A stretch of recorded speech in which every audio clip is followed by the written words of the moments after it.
Putin right now, he's sitting in the rabbit hole.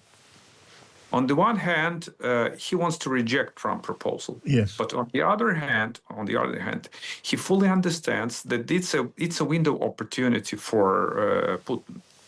My guess is that Putin is more eager to accept this ceasefire proposal, but with conditionalities. Yes. And he's going to unfold some kind of conditions, because he will never buy this proposal at the face value. Yes. Otherwise, he will be under severe pressure in Russia. Because, look, the thing is that they are moving slowly, but Russian forces are slowly advancing. In real terms, Russians gained just 0.5% in the last year of Ukrainian territory. And they lost hundreds of thousands of their military personnel. Yes. They are out of tanks, of artillery, of hardware, and the rest of the stuff. But the perception over this so-called Russian population is that we are winning.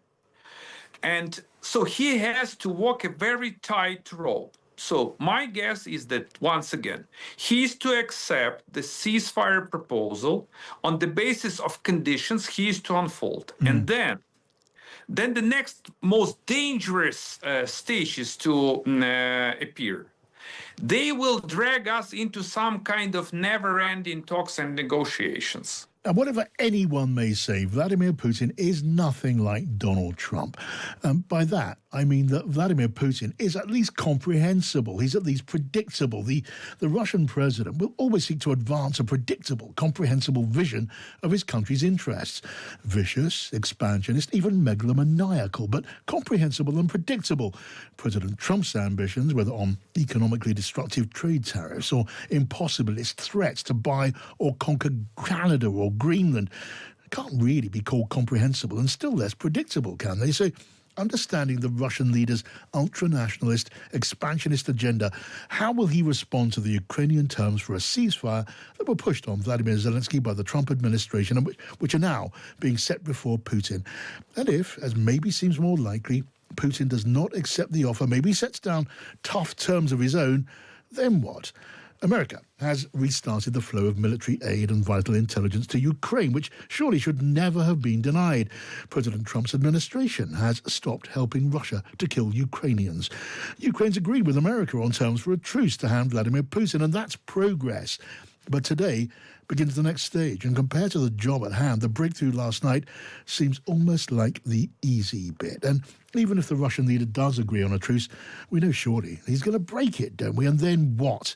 Well, in a short while from now, maybe half an hour or so, we're going to hear from defence ministers across Europe, including Britain's John Healey, who'll be meeting in Paris, talking through plans to deploy a multinational force to Ukraine to guard a ceasefire when and if there is one. So let's first get the thoughts and the views and the analysis of Catherine Philp, World Affairs Editor at The Times. Hello to you, Catherine. Hi, John. Catherine, good to have you here as always. Can I start then with the breaking news since we've been on air about the summoning of the Russian ambassador here in London and the expulsion of a Russian diplomat? What's going on? This is a tit-for-tat pattern that we've seen before, even as recently as last month, where there's been these tit-for-tat expulsions.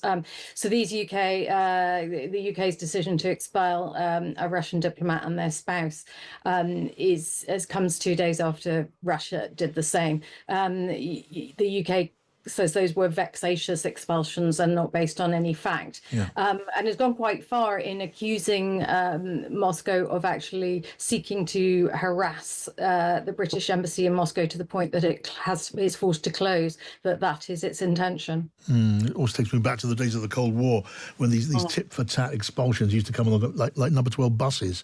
Now, meanwhile, we're waiting for Russia's answer, Catherine, to the truce plan. Tell me, what are you expecting? I think they'll take it. Interesting. I think they've been put in a position where it's going to be quite difficult for them not to take it. And I suspect that's the reason for this long silence, now getting on for 24 hours. They won't stick to it, of course. I mean, even on its own merits. So I think it's worth saying, sorry, that before we got to this point where Ukraine had agreed this, Ukraine was very skeptical about having a ceasefire because they always believed that Russia would use it to rearm, rest its soldiers, do another round of mobilization, give everyone a break from the war. But now they've agreed. There's some conditions in there that are going to be very difficult for Russia to fulfill because they don't want to, not because they can't. Yes. And those include the exchange of prisoners of war. They don't want to give those back unless they can get something for it. They don't really.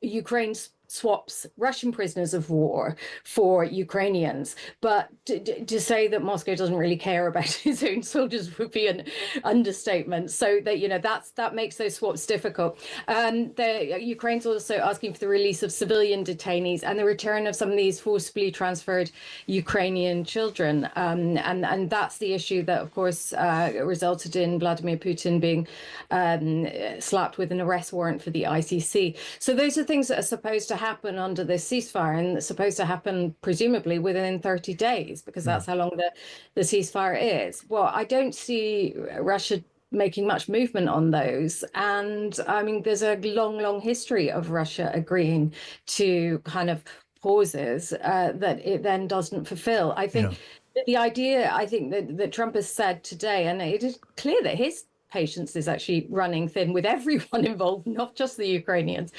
He said that if Russia agreed to this, they'd be 80% there. Well, good luck with that, Mr. President, because it's just never been the case with any kind of peace process that Russia's been through, including the failed Minsk process that over in Ukraine. So interesting to hear you saying that, Catherine, because I was talking less than an hour ago to a Russia specialist at Johns Hopkins University who had the very same view as you. He thought that Putin would say yes to the deal, but it would be a ploy. Say yes to the deal, sit down, start talking, and as soon as you start talking, start unstitching the deal, start making further deals which the other side can't accept. And when maybe inevitably the whole thing breaks down, you say it's their fault, not mine, and you go back to conflict. Yes, and indeed, Rubio has been talking about how neither side can get its maximalist demands. Zelensky countered that with saying that he can't recognise, he won't allow for this ceding of territory to Russia, and he won't recognise that if asked to do so. And I think, John, we've discussed that there are ways you could do that without making it formal or a point of law, that you can recognise control without recognising, a loss of sovereignty or a transfer of sovereignty. But those are the kind of issues that are going to trip this up. And, we're still no further forward on how on earth you enforce this ceasefire. Yeah.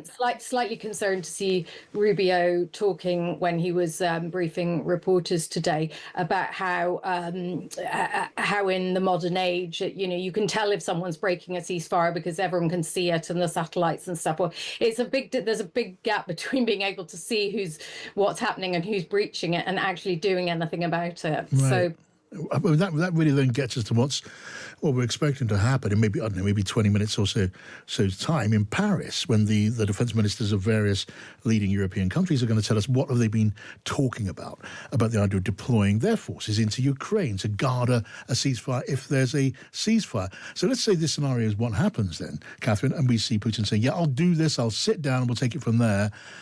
We know he does not want those NATO troops on the ground. He said he won't have them on the ground, but waiting for an opportunity to basically try and tear up the deal. What do you do with those troops in the meantime? What are those leaders or those defence ministers? What can they say today? Well, I think in a sense they're trying to show willing, and they're trying to show that to all sides. Most importantly to Washington, they're showing that Europe is ready to look after its own security. That's one of his biggest beefs about them. So even if nothing comes of it, it's Putin's to turn down. Let it not be Europe's fault.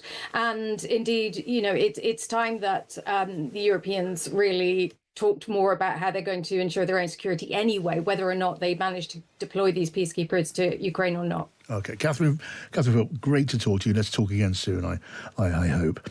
Now, just in the last few moments, we've had the thoughts of President Trump in the Oval Office. He's been talking to journalists.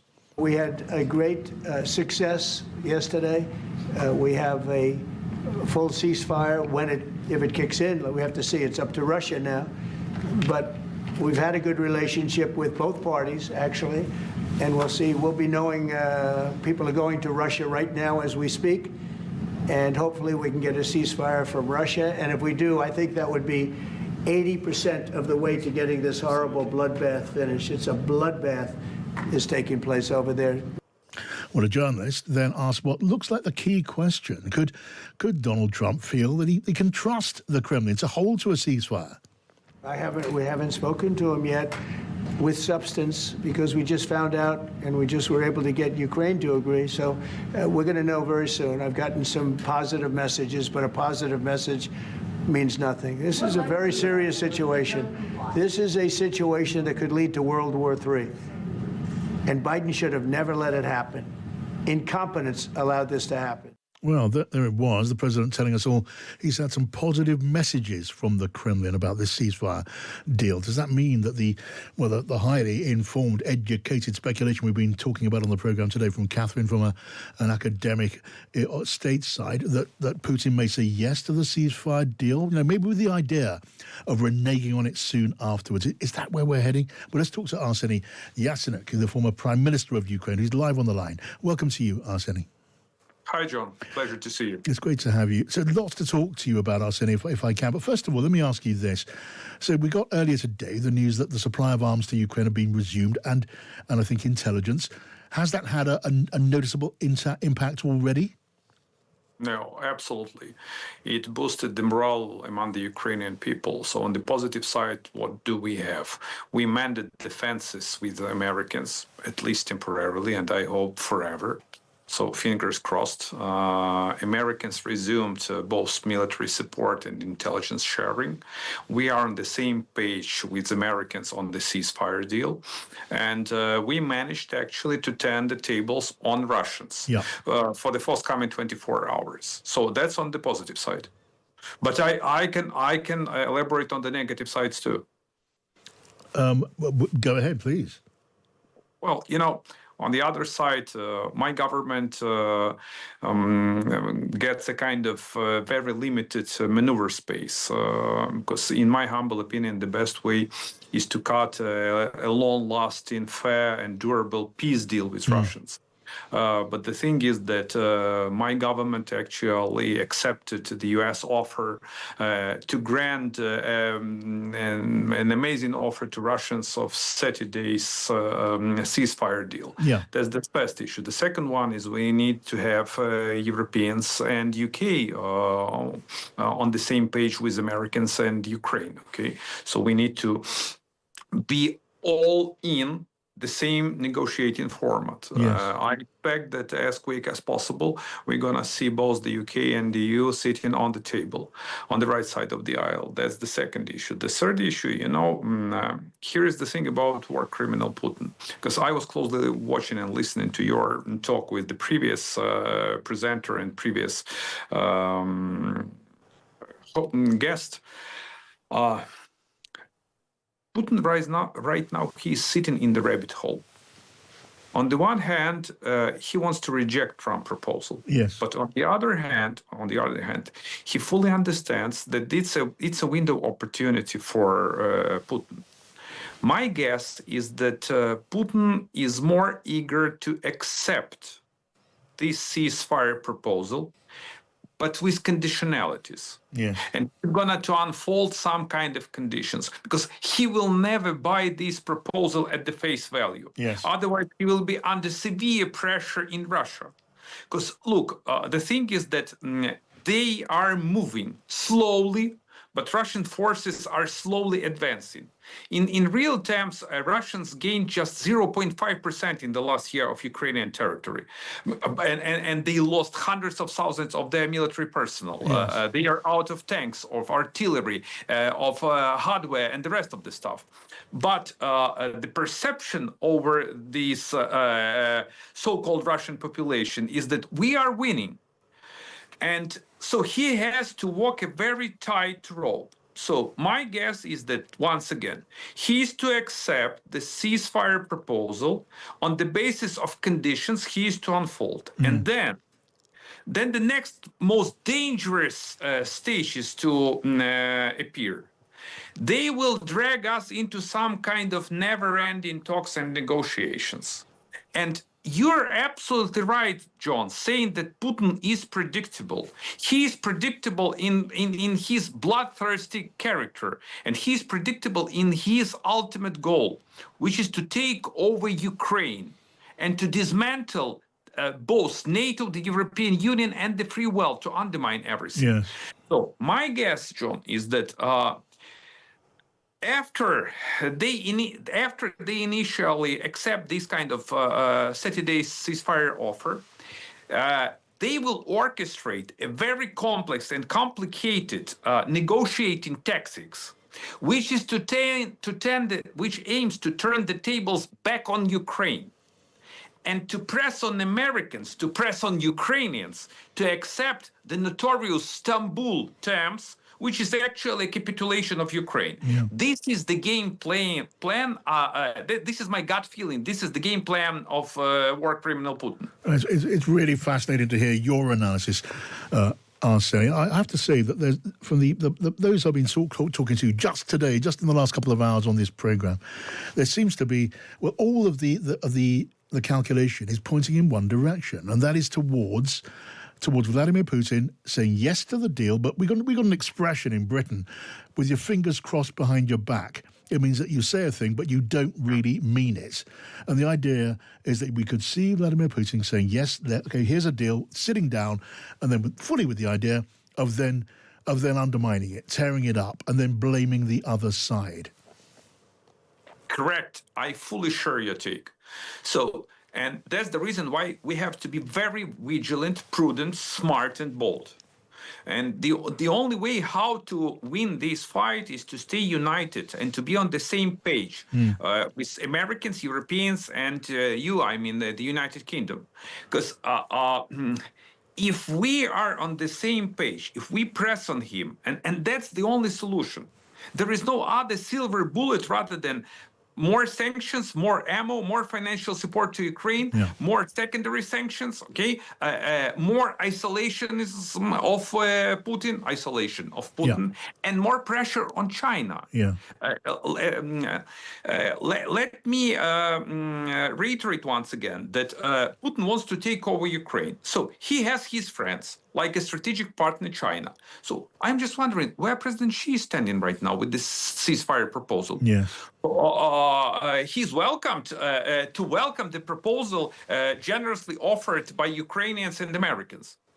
And I expect that, for example, Americans, they have urgently to call the UN Security Council meeting and put this ceasefire proposal on the table. Yes. And urge all P5 members and non-permanent members of the United Nations Security Council to support this ceasefire proposal and to outline the framework agreement for the real long-lasting peace between Ukraine and Russia. Yeah. So that's a chess game, John. I mean, it's so complicated. I mean, we're jumping several fences away into the future, but you inevitably do that when you're looking at this sort of situation, because you have to anticipate the next step and even the one after that. Now, more immediately, if it turns out to be right that Vladimir Putin says yes to the deal, what about those whose job it would be to get on the ground in Ukraine and stand watch over that deal? I'm talking about the coalition of the willing. We're going to be hearing from leaders of those countries in Europe in just a few minutes' time. Should they deploy to Ukraine? Could they deploy to Ukraine? While we wait to see what happens, what the next step is.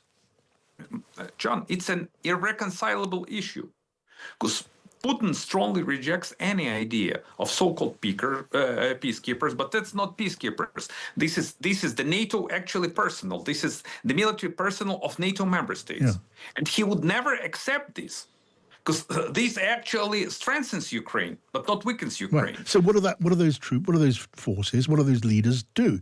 Just say we're going to deploy anyway, and then call Putin's bluff, because it then gets very sticky. Well, they are moving in the right direction. at least they are putting the pressure on Putin, and they deliver the right message that we stand by Ukraine, and that we are ready to support Ukraine, and we are ready to provide security assurances for Ukraine after the ceasefire deal is reached. So they are on the right track. All right, Arseniy Yatsenyuk, former Prime Minister of Ukraine. Lovely to hear your thoughts. Thank you for joining us, Arseniy.